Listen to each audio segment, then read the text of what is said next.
So I'm getting a lot of questions from what seems to be newer agents on my Instagram, and feel free to do the same. If you've got a question that you want me to answer here on my YouTube channel, head over to Instagram, send me a direct message, let me know what you're struggling with, and then I will do my very best to make a video to address the question.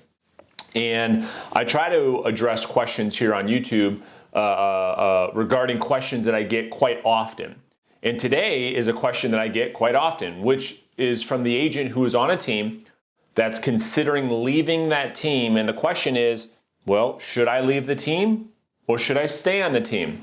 So I want to give you some things to consider to help make this decision easier, more clear. And I think at the end of this video, hopefully it'll do just that. So first thing I want you to consider, first point that I wrote down, which is most agents, not every, most agents, I believe, should be on a team for these 5 reasons. Now, that might shock you when I say that, but here's the reality. Based on these 5 things that a good team provides is exactly what most agents in this industry need in order to succeed, okay? And before I get into these 5 things, I think what happens is this.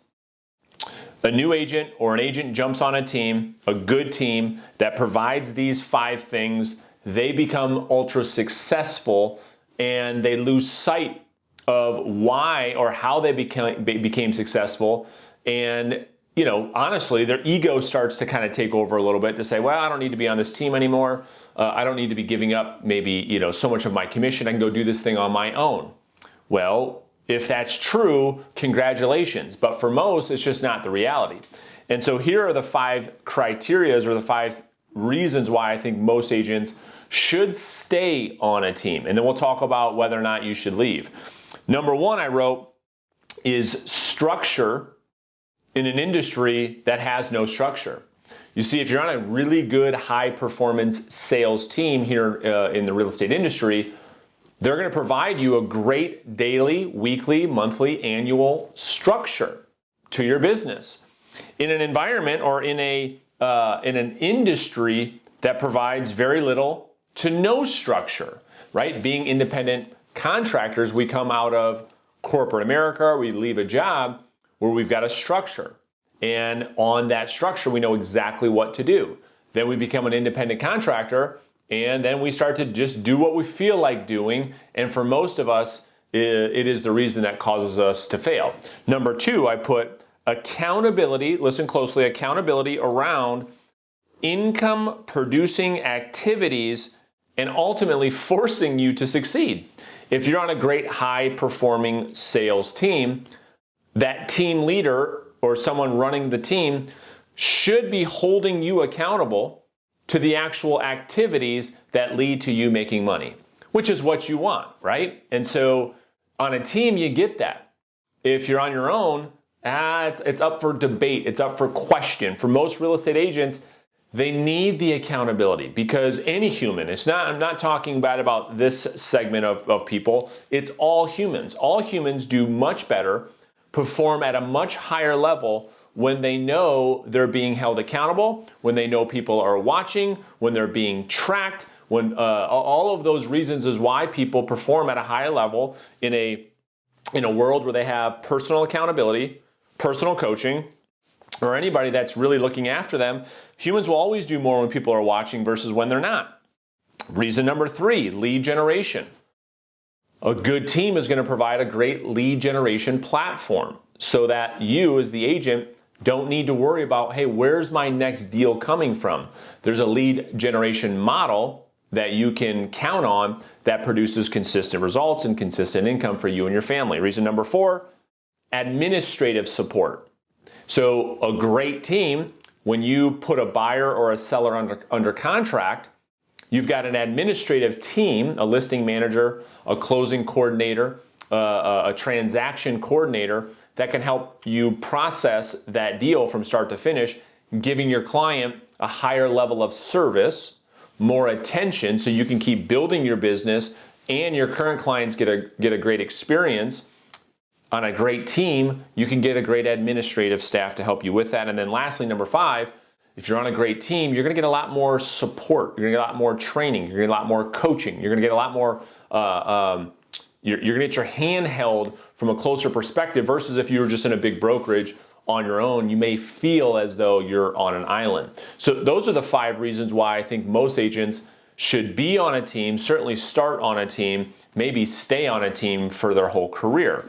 So let's talk about then point number 2, which is, should you leave this environment that I've just outlined to you? Well, let's take the same 5 concepts and let's go break them each down and determine whether or not you're ready to go off on your own. Number 1, let's talk about structure.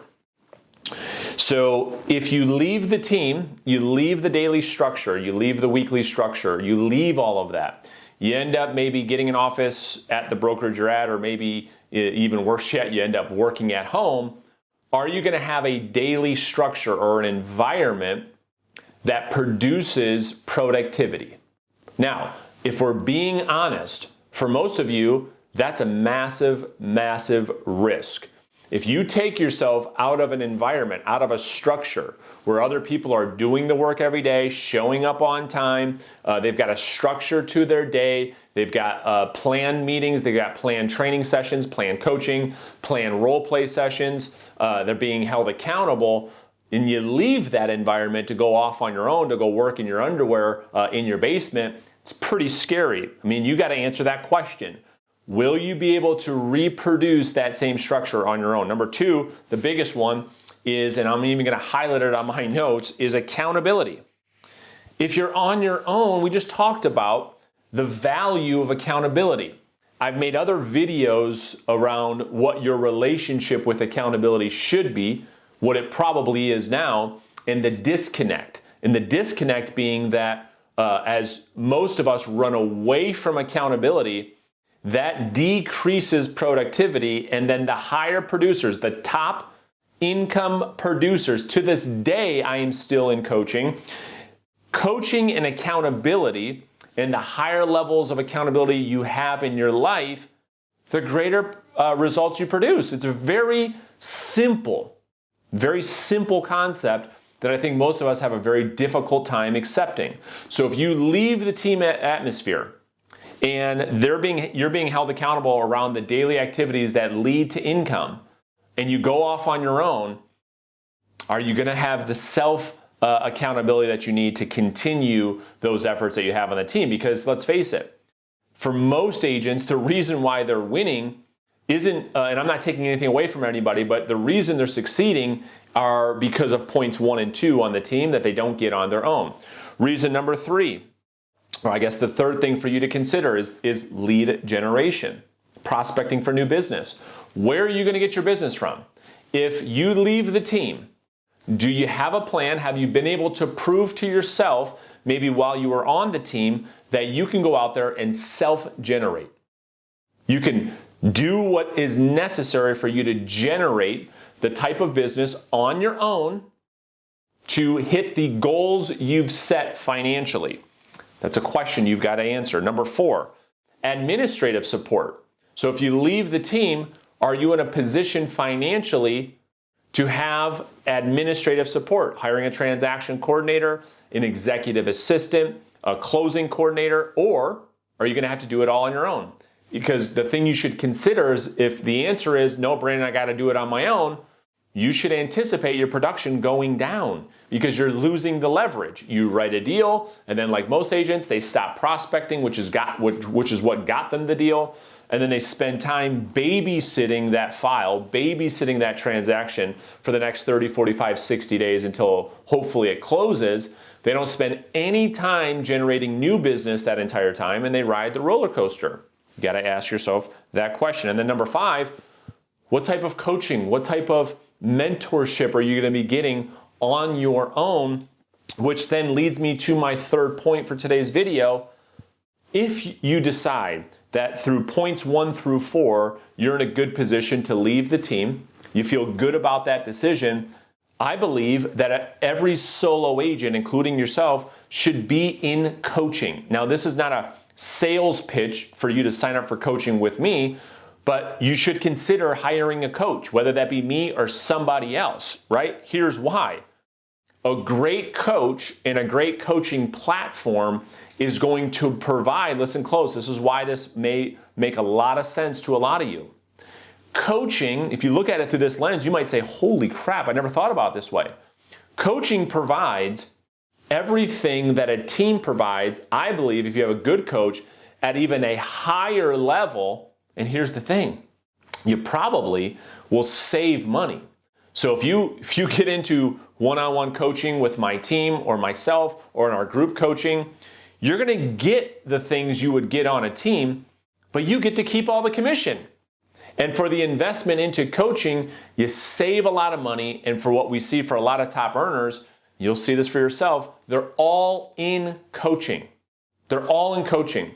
Because if you're going to be a solo agent and you're not on a team environment, you have to recreate the things that a team offers you. And coaching is a great potential consideration, something you should think about getting into so you can have those things that produce productive results without having you to give up so much money to a potential team. So again, it's not a sales pitch for you to sign up for coaching with me or my company and my team, but I think you should have somebody holding you accountable. I think you should have an environment like we've created in our program, in our Facebook community, where you're prospecting on camera. You've got to show up on time every single day. You have to have that environment. You've got to have a lead generation strategy that produces results.